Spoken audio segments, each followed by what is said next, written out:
All right, with that, we are live for episode 178, I think, of Trek Live. In this week's episode, we're going to be talking about a couple underrated Trek episodes. This is not the first time that we've done this. This is a type of style topic that we're doing today that we've done before, so you can definitely go check the past undervalued Treks that we've done. But first off, how you doing this morning, Bill? Doing well. Coming off a late night. We had our Trek After Dark hangout last night, which always goes late and takes a lot of energy. But it was a really fun time, and I feel good and really eager to talk about some Star Trek Voyager today. Yeah. How are you doing? I'm doing all right. It's definitely was a late night for all of us, and there were not a bunch, but a good solid amount of people in there, so it was good to see them, talk to them. But I'm excited to talk about Voyager because I think some of the shows, at least because Bill and I are kind of in the same kind of place in our rewatch. Maybe some of the other shows get kind of fallen by the wayside, talking about a specific show, but Bill's in the Voyager, so this is for his rewatch. So this is kind of one of those. This was generated because of his rewatch. So excited. Yeah, like you mentioned, talk about a different show. Yeah, true. I think the way you mentioned undervalued Treks, we've done this before. This is kind of something that gets fueled by our rewatch at points. One of the things that we kind of both try to do, I think, is look for episodes that maybe fall by the wayside a little bit, and not necessarily looking to find these episodes. I wouldn't categorize myself as like underrated classics necessarily, but are there episodes that don't get don't get talked about much, kind of fall into the giant pond of kind of middle of the road Star Trek episodes maybe, and either bring something really interesting to the table, have a really cool conversation brought forward through them, or are underrated in your opinion or my opinion. We did Time Zero like this. I know we did Voyager's Night like this. And I'm looking forward to doing more. I'm thinking we might have done Sanctuary, I think, was our first one that we did. That would maybe fall into the category of an episode that I don't think either one of us love, but it really has some meaty topics and some big world, larger scale Star Trek stuff, kind of being explored as well. So that's kind of the thrust of these undervalued Treks episodes, and I think both of these fit the bill for me. Coming off of the rewatch and hitting them, and season 3 in general, I think has a good handful of them that I think kind of get lost in the shuffle a little bit. I would definitely agree with that. But before we get into that, let's do our rewatch recap. Where are you on? So I think last we talked, my last episode was episode 15, Honor Among Thieves, I believe. And so I've watched 3 episodes this week. I watched Change of Heart, Wrongs Darker Than Death or Night, Inquisition, and In the Pale Moonlight. Pretty good run, in my opinion. It is a good run. Just kind of all really solid episodes, and then obviously In the Pale Moonlight is often cited as Deep Space Nine's best. But it's I can't really say anything more that's already been said. I do like Inquisition a lot. Speaking of alternate uniforms, we did miss some that were in that episode with Sloan and what he wears.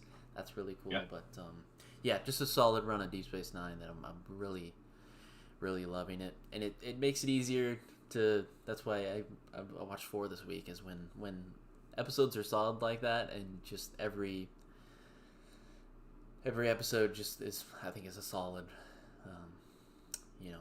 BB plus. It definitely makes it easy. And then also In the Pale Moonlight, I saw that coming down the pike, and I was just excited.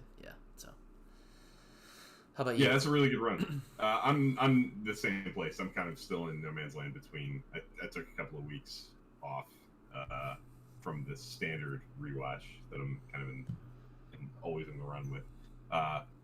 So I'm in between seasons 3 and 4 of Voyager and 5 and 6 at Deep Space Nine. I'm sure I'll pick that up next weekend. I'm thinking. Okay. I devoured like. Yeah, you went on that run. Yeah. But in like I had a vacation from work and didn't have a whole lot going on, so I watched a ton. Yeah. And way more than I usually do in a short span of time, lately at least. So I haven't really moved much. I am low-key kind of rewatching Discovery, season 3 Blu-ray having just come out. Very casually and not making anything official with it with Twitter and such, but enjoying that. So I am watching a little bit of Star Trek here and there. Nice. But more rewatch goodness to come. Yeah. I think next week. By the time we do this again, I'll have season 4 of Voyager started at least. Cool. Sounds good. All right, I think we should just dive right in. We have Fair Trade and Alter Ego today for the Undervalued Trek series. I think let's start with Fair Trade. I think that episode aired first, so we'll go with that. Fair Trade, I think. The reason I think I wanted to talk about it here today is Neelix's character is an interesting one. I think when you think about him in Caretaker and how they find him, and what his initial pitch to Janeway would be, it was for what he would be doing on the ship, in large part acting as a guide and as somebody who sort of knows the lay of the land. Yeah, knows the lay of the land, knows who to avoid, knows who to ask for help, knows where to, put up a red stop sign. And I think over the course of the first couple of seasons, sometimes that gets less emphasized. I think it's really heavily there in the early part of season 1. They often, in some of those early episodes, come across an alien species, and he fills them in, and he explains who they are and what they're doing. But I think as his role as like the cook and the morale officer sort of takes hold as like his primary function, it evolves. His character softens. I think the way Ethan Phillips portrays Neelix, I think he's got much sharper edges in the earlier part of the series and in Caretaker especially. This is an episode that I think really brings his character kind of full circle, and takes advantage of his backstory, and that I think has value. I talk a lot about episodes. One way that I think episodes rise, in my esteem at least, over the last few years has been like, does the episode really capitalize on the premise of the series or on the premise of the character? Like, are they really advancing the ball from where the character started and how the character was originally introduced and hatched? Yeah. And this is an example, I think, that does. I think Fair Trade uses the Neelix foundation and does some interesting things with it. Do you remember much of? No, I do remember a lot. I would definitely agree with that. I think it's a great use of the Neelix character, and then in that he's kind of the pathfinder. He knows the lay of the land, but I think it's also cool to see, like, if you think about it, he is gonna run out of the knowledge because he hasn't and exploring that that change, I think, in his character, just him out loud and his actions in this episode, I think make for a really, really, really undervalued episode. The more that I think about it, it's again, it's this very sci-fi kind of setup where they have to find a way through this.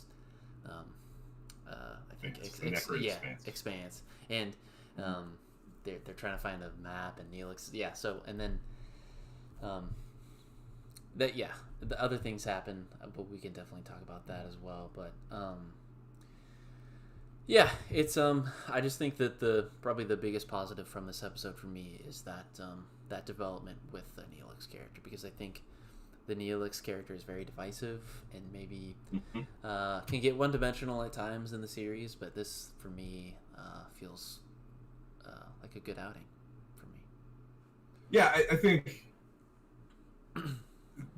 the idea that the ship, will eventually reach a point in space, like they've traveled a far distance, and they've kind of reached the ends of where Neelix would have any periphery knowledge of what's you know Yeah. what lies behind that next corner. Uh, I so I think that advances the ball for Voyager as a whole. It really sells that they're moving, like they're moving through space. They're not just kind of poking around and exploring. They're continuing to progress through the route home, and yeah, it's an episode that I think maybe the premise is stronger than the execution. I think there are some conveniences, so to maybe fill in and give a little very quick surface level summary. I'm assuming if you're watching Trek Live, you probably are pretty familiar with these episodes. Yeah. But they're coming up on this Necrit Expanse, or space station. Neelix starts to realize that this is kind of the end of his part of space that he's familiar with. And there's an opportunity to maybe at this trading post that sits at the mouth of this with expanse, another Talaxian. Another Talaxian happens to be there, somebody who he has a past with, and that kind of opens the door to explore some of more of Neelix's backstory, and reopen some of those sharper edges and things that he was doing before he got to Voyager. And he's going to try to get a map to be able to answer questions from Janeway and be able to have a little bit more knowledge about what's coming, and is not upfront with the crew in Janeway about that. He's kind of this is a sort of morality play that explores one lie kind of compounding another, like one innocent little panic lie building upon other lies and lies and lies and lies until the house of cards just tumbles down. Yeah, exactly. And I like that too. I think that's certainly not a new story. That's been explored and told over time. And for sure. Probably find, stories in the Bible that are dozens teaching examples. this lesson. Yeah. Right. Yes. So this is not anything new, and so you can your mileage may vary on how much this kind of story will kind of push your buttons. If you've kind of seen this, done this, and it's not if it's not your kind of thing, I totally get how this episode might kind of fall flat. I enjoy it. I think it's a good. Speaking as somebody who watched it when I was, 8, 9, 10 years old, whatever I was when it aired, that maybe I didn't at that time as a kid had exposure to many of these stories, and seeing Neelix wrap himself up in a web of lies made an impact on me and taught me a lesson. So, I think it all depends on when you see it and how you see it, and where you are in life when you see it. And it made an impact on me. But I also, I would maybe grant the sort of convenience factor of this one Talaxian that Neelix knows and has a past with happens to be here and starts the path of as anything with there'd be no episode. Tell a story. Exactly. You need something. Gotta have a way. Yeah, exactly. But I do think that this other Talaxian character is successful with putting Neelix in an uncomfortable position, backing him into a corner, and making him sort of explore his.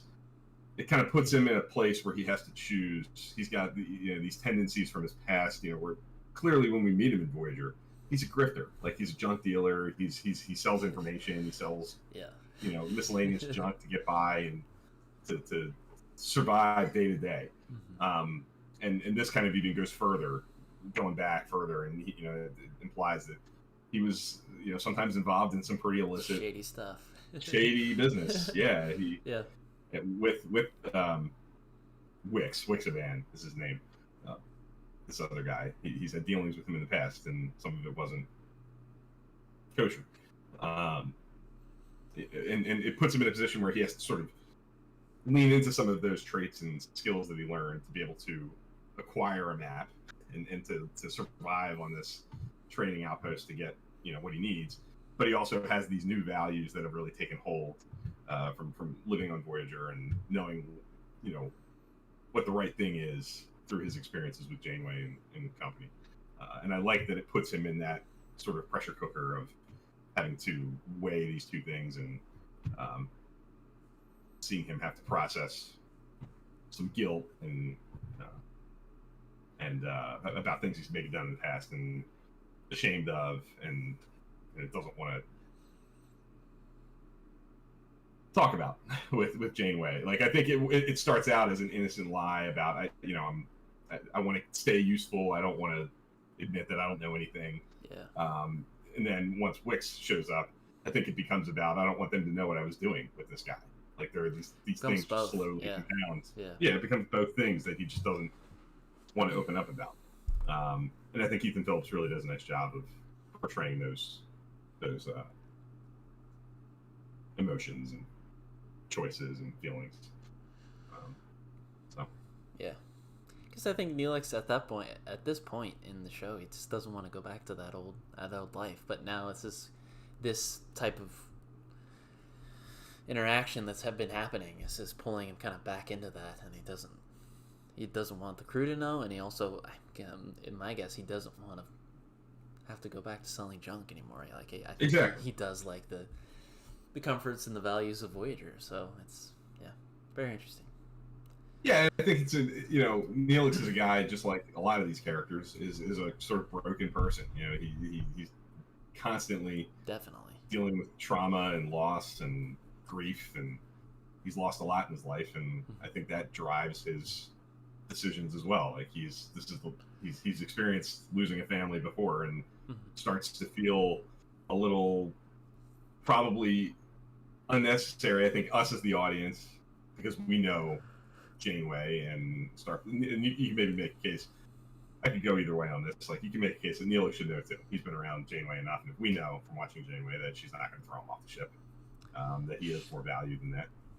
He should, but yeah, he should know too. You can make a case that he should know, but you also, when you put yourself in his shoes as somebody who has experienced so much loss in these chapters in life where nothing is forever, you get the sense that he had a period of time with Wix. He had this period of time where he was a soldier on his home world and had those adventures that you heard about in Jetrel and things like that. And he was a junk dealer dealing with, the stuff around the Ocampa and the Kazon. Like, he's got that chapter. Like, he has these layers in his life where he does this and then he has to move on and do that. And he starts to feel like that's coming. That end is coming to what he's doing now. And that would, I think, color the way that you view these situations more than maybe you and I would as an audience member, or Captain Janeway would, or a member of the crew would. I think, obviously, from the outsider's perspective, she's not going to throw him off the ship. She's not going to give him his ship back and say, "Oh, you're done. You're not no use to me anymore." But yeah, you got to think about it though. It's because, to your point with the worried about finding out a darker chapter in Neelix's path. It's like the half of the crew is not a straight-laced Starfleet crew. This is. And maybe even more than half, because you got Tom Paris, and then half the crew is Maquis. So it's just, I think it fits right at home. But I definitely get the I think you're totally right that when you see something a chapter closing, you definitely can get a little unsettled for sure. I think it does do a nice job of presenting this lie upon lie upon lie, building the problem. Like, it's a classic case of it's not the it's not the crime, it's the cover up. He has made the situation infinitely worse by compounding each lie upon lie upon lie. Yeah. There What's are many suspense? It's there's elements of suspense in this as well. There are. Yeah, there are points along the way where he's about to get caught, and this his whole web of lies could be untangled at any moment, and his web of lies start to impact other people as well. With Chakotay and Tom Paris are over there doing their own thing and get tied into criminal activity that's going on, and the the layers of what's going on all start to overlap with each other and put other people at risk. And yeah, I think it's a pretty good episode. I wouldn't sit here. I think I gave it a C+ because I do keep coming back to. I think it's hard as the audience to. I guess your line of how much you're going to love it is how much you sympathize with Neelix, empathize with Neelix's choices, and how much you just want to like grab him by the throat and be like, "Stop lying!" Like that this is not like Janeway's not going to throw you off the ship. Just knock it off. Yeah. Like, and there are times when I watch it that I feel like he should know by now, but I get his past opening doors that would lead to this kind of behavior. So I'm kind of middle of the road in terms of like final answer on how strong it is. I think I kind of waffle and sit on the fence and give it a C+. But I do really enjoy Ethan Phillips' performance in it. I like the guest star. I think Wix and Band is good. We don't see much of the Talaxians up to this point. It's pretty much Neelix and very few and far between like other periphery, side characters. Wix is effectively like slimy and has some of the same qualities Neelix does, but to an extreme. Cyber Honey asks, Necrit Expanse or Delphic Expanse? I think the Delphic Expanse, if I remember correctly, is Enterprise. That's the Expanse in Enterprise. This is the Necrit Expanse. It's like a getting to here. Purpley thing. Yeah. Yeah, I'd probably give it a B-. I might be a little bit more positive on it, but I mean, to your point, Bill, it's I sympathize with the Neelix character and his kind of actions in this a little bit more, but it's kind of up to the person kind of watching the episode to if they don't like the Neelix character and if they don't like there's that too. How his actions, how it like what actions he takes. I get why it's maybe a little bit lower on some people's lists for sure. Yeah, I think our friend Jim Morehouse, when I talked about it at some point on Twitter, kind of he's really low on it. It's really low on track ratings. Okay. And he said something like, "This is a classic example of a story that could be resolved with like one question being asked, or one conversation could put it into." And that, of course, would be all Neelix has to say is, this is kind of, I don't know anything beyond this point, and like one honest conversation. And I get it, but and that's true. And if as an audience member who knows Captain Janeway and understands everything you just said about this whole crew is a cast of characters that have checkered pasts and are overcoming, troubling experiences in their background and stuff like that. And of course she's gonna, and of course Neelix by this point has proven his value through other means than just those guys are bad. Those guys you don't want to deal with them, or these guys are nice. Like, they'll trade with you. Like there's a lot more to him than just that. He brings more to the table. I think there's also an interesting thought that when you're around someone from your past, especially from maybe not a darker past, like a darker time in your life, it can be sometimes easy to revert back to that. So maybe that's kind of where the Neelix thing goes. So that's a great point. I love Jim to death, but yeah, that's when I think of I don't know. Yeah, I mean, I guess if you put yourself in your own shoes, really, anybody can ask yourself this: if you're an adult and you're out of college and into your career, and you come across somebody that you grew up with as a kid or in high school friends, you haven't seen in a long time, it might like take you back a hit you with a shockwave and take you back a little bit, and you might revert to some of the things you talked about and said and things you would choose to do when you were that age, and that happens, and I can totally see that. That's a great point, and that I think that's a good way to sell Neelix's behavior as that's how I see incredible. in my head at least. Yeah. Cool. Yeah. So I think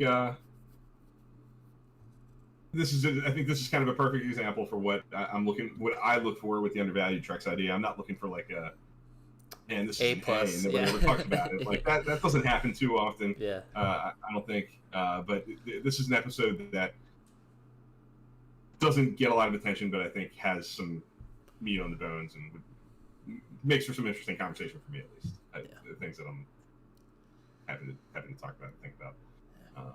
And one of my kind of personal experiences with Voyager, especially over the last many years, really, is how much Neelix has grown on me as a character. I think his relatability, his depth, and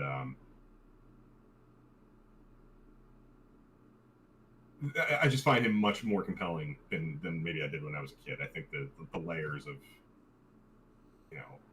overcoming grief and trauma and how he copes with all the bad things that have happened to him and how he moves forward with Voyager is pretty darn great. and I've really grown to love that character over the last several years. Yeah, I think sometimes he gets written off as just a comedic relief, but I think he's got some great character development that makes him more than just I mean, he does have some great comedic moments and definitely lightens the mood a little bit in a lot of these episodes, but he's also got some really good stuff. So I'm a big fan, Neelix fan as well. Awesome. Yeah. So moving into Alter Ego, which is a very different episode, and I think I always gravitate toward holodeck episodes that treat the holodeck in ways that are like credible and make sense in like real world, day-to-day situational stuff, but not the holodeck malfunctioning and sending people off into crazy, wacky adventures. This is an example of people, Voyager obviously needing to use the holodeck as their means for oftentimes shore leave, for true R&R. Like they can't, it's not a huge ship. There's not a lot of places to go. There's not a lot of things to do. You're not just able to stop off at planets all the time and have traditional shore leave. Their way to relax is to go into the Polynesian resort program for that a luau, yeah. For a luau, yeah. or go to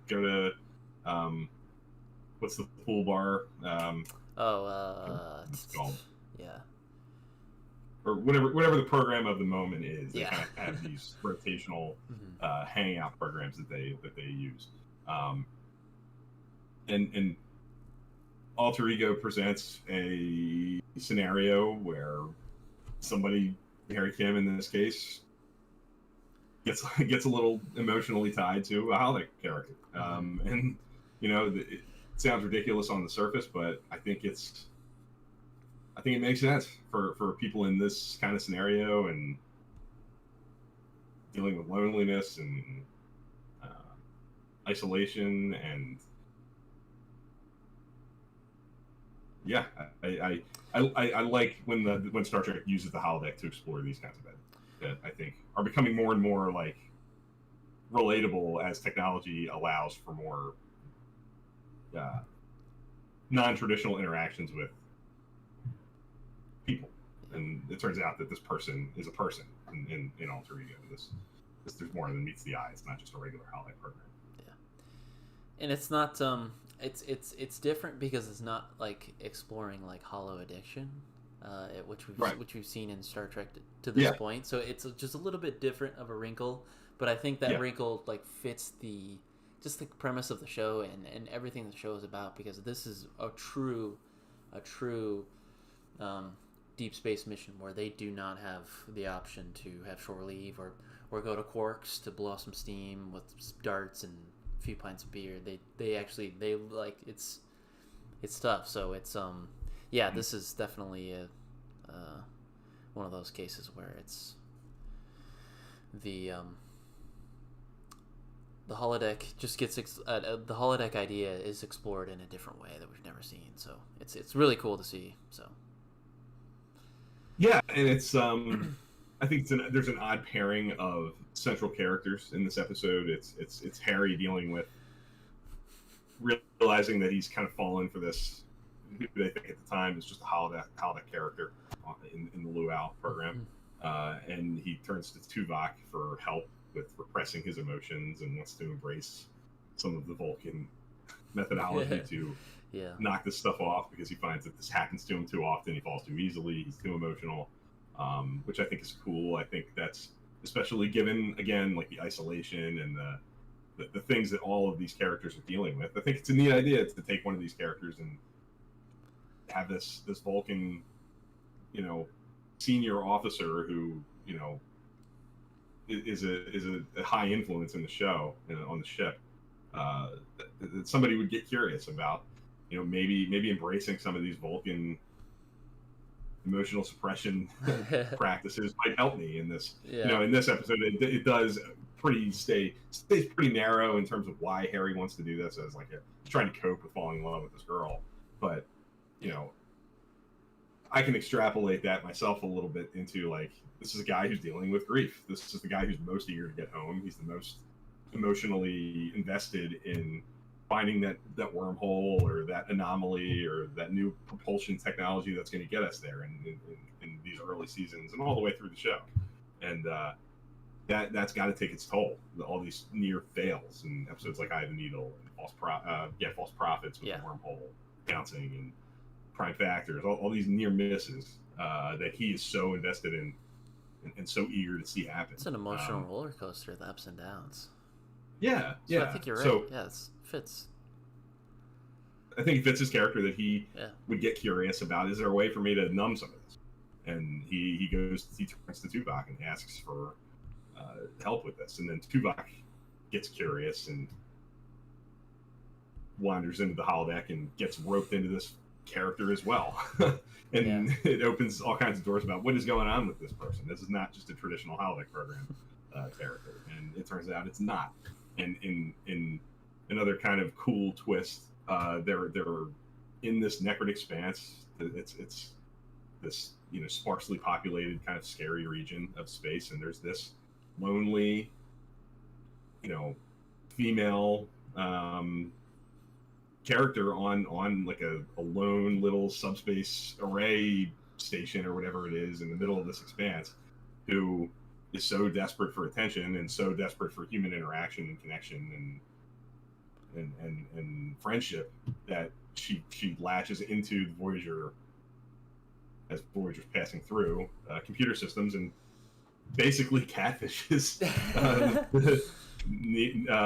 Harry and Tuvok. Like she's using an alter ego to try to connect and live through like an alternate version of herself. So, I'm kind of say it like kind of foreshadows a phenomenon that, because of the internet and social media and all these things, it has become a real thing that people do. And this is many years before. Maybe some of that stuff was going on in 96, 97, in early days of the internet, but I wouldn't know. I was too young. But it's a real thing. Like, it's a real relatable thing that there's. I love the twist. It's a very TOS kind of twist. And it seems like it's like a malfunctioning holodeck, wacky, crazy thing going on. But it turns out it's just a really lonely person who wants to connect with somebody and is desperate for. And has a lot to offer too. Like, her natural qualities of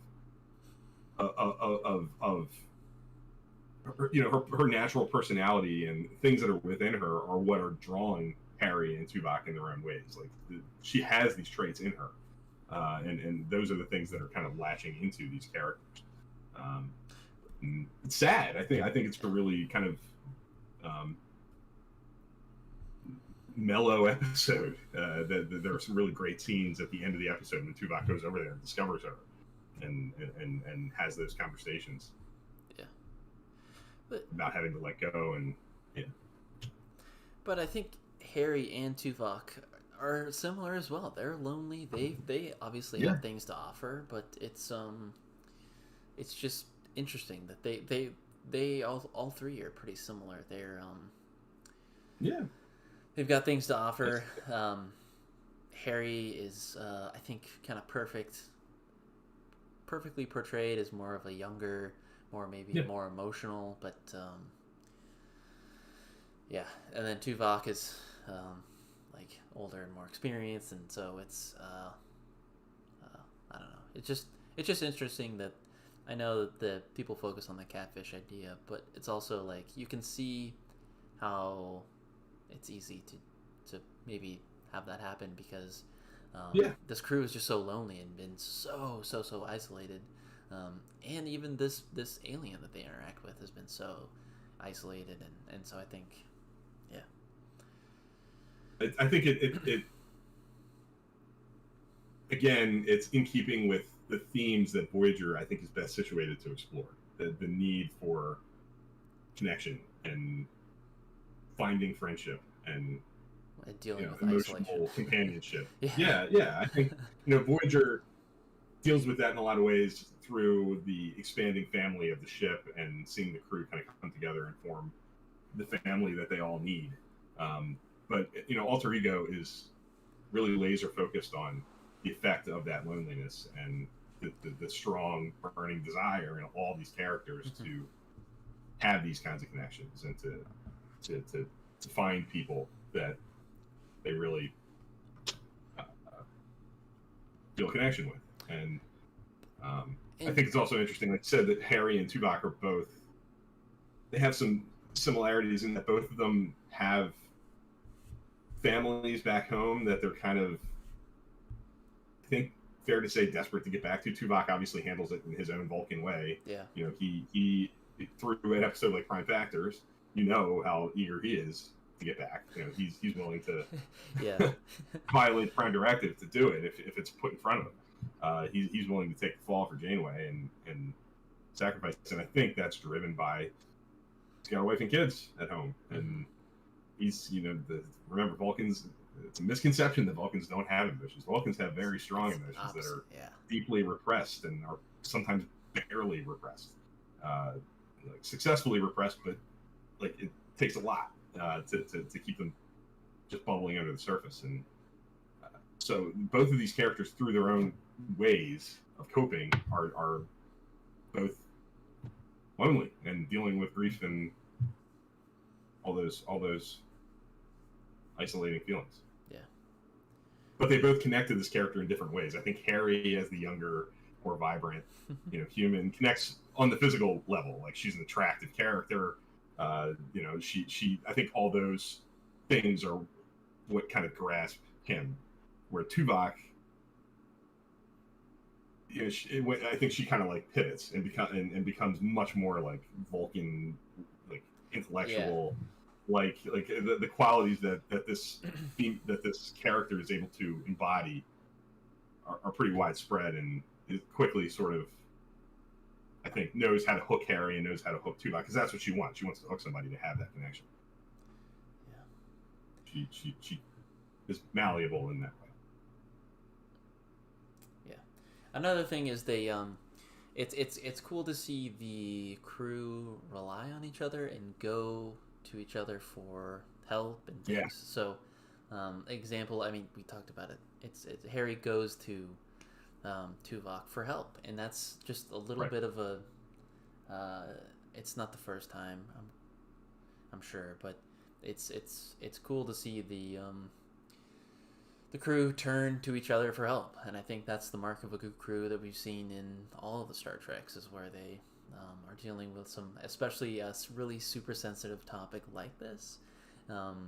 It's cool to see, even though this is I think only in season 3, they trust each other enough to Harry to go to Tuvok for some help. Yeah, it's really cool too. It is. I think that's another really good point. Seeing the crew rely on each other and ask for help in the lanes that would make logical sense. To borrow a phrase, like if you need help suppressing and dealing with, you would turn to Tuvok.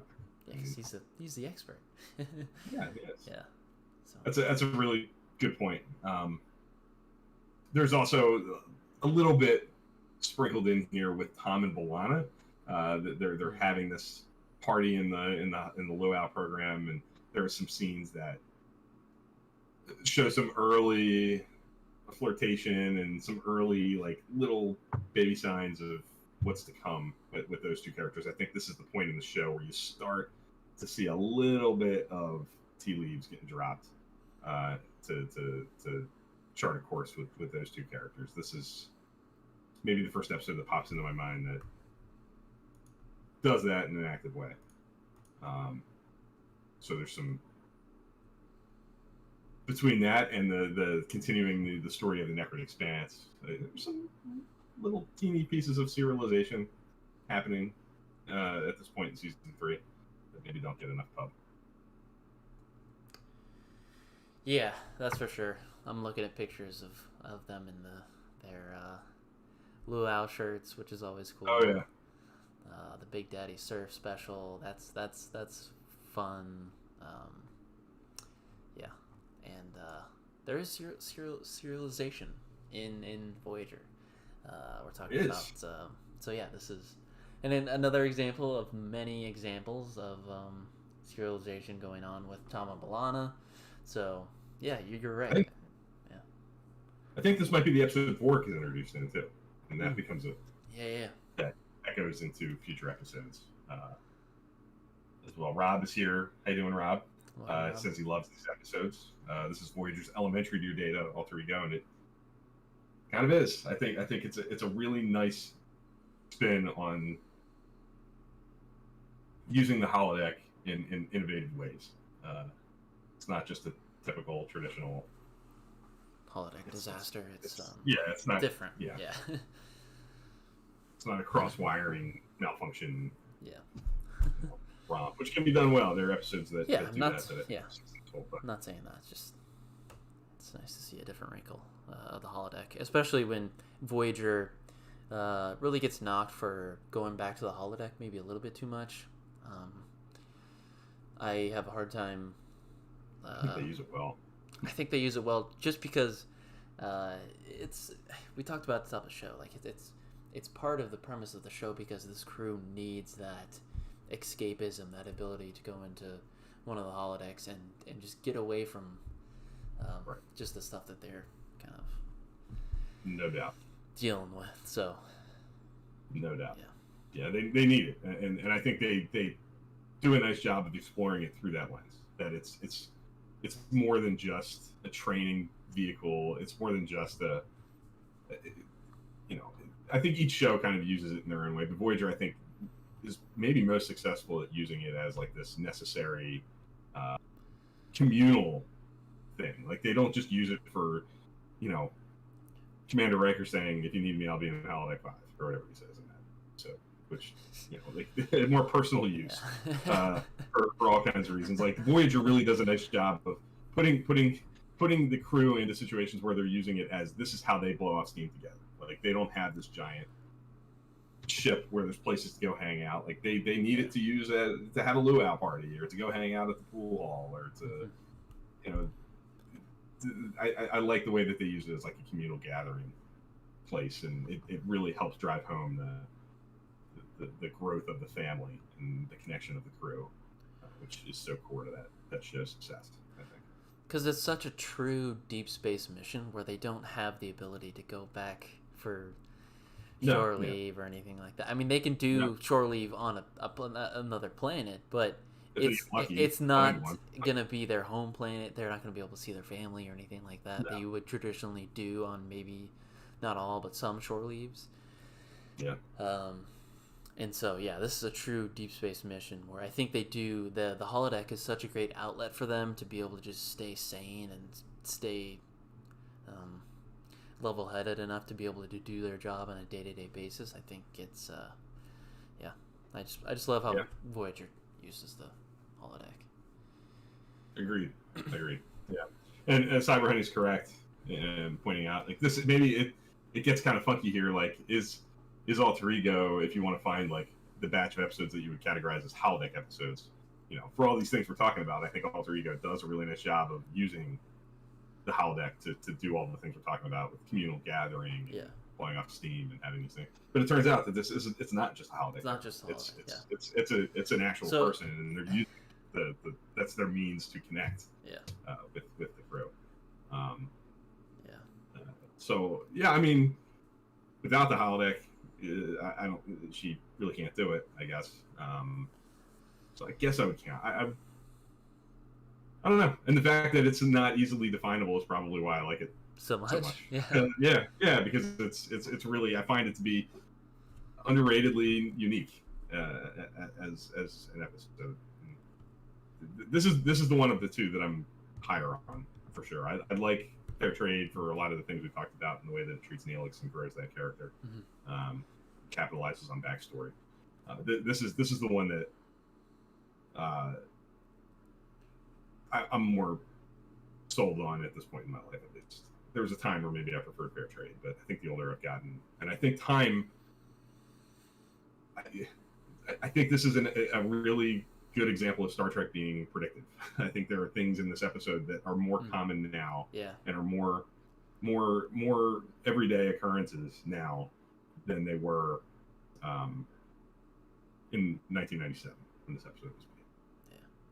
I think I would imagine that young people watching this would be would recognize things in 2021 life, being discussed and explored. I give credit for that. And I love that it's not. I love that it's not mean about it. It doesn't treat that.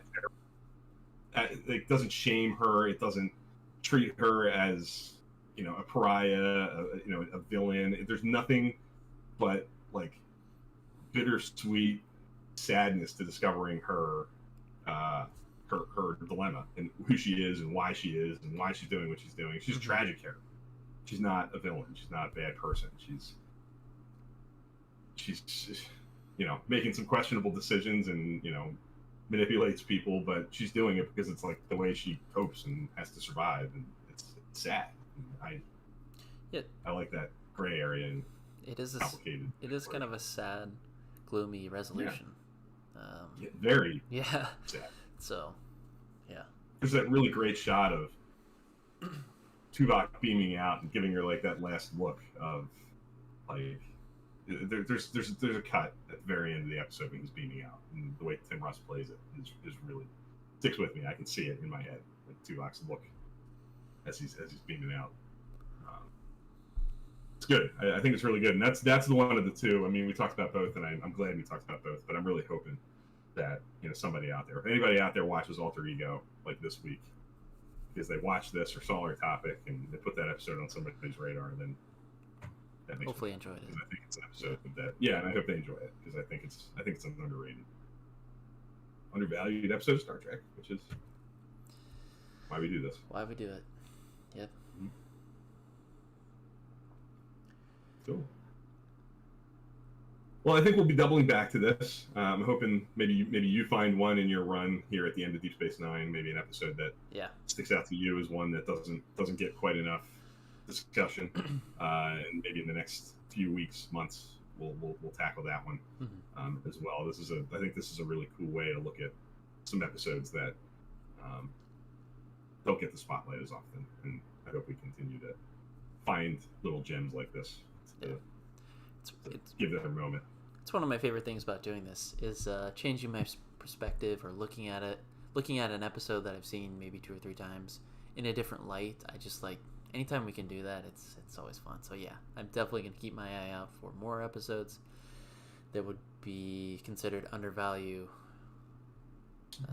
But the Cyber Honey, real quick. I know you mentioned on Twitter. I saw your comment that we could almost go to Coda as well, which is the next episode after Alter Ego. Yeah. And we could. I do like Coda, and that's another example that I think fits this description. We wanted to keep it to even 2 is an expansion from what we've typically done in the past. Usually, do 1 episode. Usually, it's just 1. Yeah. But Coda, that's a great point, and I would encourage people to check out Coda. Blood Fever, I don't know if it's undervalued. I think Blood Fever gets a pretty. I think that feels more discussed, and for some different reasons, maybe, than being undervalued. It could, that's a. I know we're even here in this computer screen that you're seeing 2 people here. There's some division, I think, on Blood Fever. I think one of us might like it a little more than the other. But Blood Fever, I think, gets a little bit more play and maybe is a little bit more gets more notoriety because it really starts, I think, the Tom and B'Elanna train in a way that's pretty essential. You know, it's I don't see it cited as often as some other classic Voyager episodes. It's not, you know, often seen in like top 5, top 10 lists, but I think just through Tom and B'Elanna kinds of conversations, Blood Fever naturally finds its way into conversations, maybe more often than the other three do, the ones we talked about today in Coda, that are more kind of standalone, unless you take the time to like say, oh, we're going to talk about Alter Ego today. You gotta find a way to talk about Alter Ego to talk about Alter Ego. Yeah. Or Blood Fever finds its way into conversations more widely. Yeah. At least in my experience. Yeah. Voyager season 3, I actually honestly think has quite a few of these. I don't know what it is about season 3 of Voyager. I find that maybe it's like the pre-7 of 9 rush. You know, I think of episodes like Remember. I think of episodes like even like The Shoot. I don't know that The Shoot gets enough spotlight put on it. I think that's what I like The Shoot. I love The Shoot too, but yeah, and I always, I don't know. I always thought it got talked about enough. Maybe it does. Maybe it does. As the sort of quintessential bromance Tom and Harry episode. Yeah. I really like that. I love Before and After. I love Real Time or Real Life. Real life, yeah. It's super really, good. really fantastic. It's brutal and doom and gloom a little bit at the end, but yeah, it's yeah. You're right. The season 3, if we're underrated. Yeah, but I was gonna say, this is, if we're talking seasons, if we're talking and maybe that's something we do in the future, but if we're talking underrated seasons, I think Voyager season 3 has a pretty strong candidate here, because there's some pretty strong episodes that I would consider. But it's tough. Might be a good candidate for a fantasy draft, maybe in the future. Yeah, think so.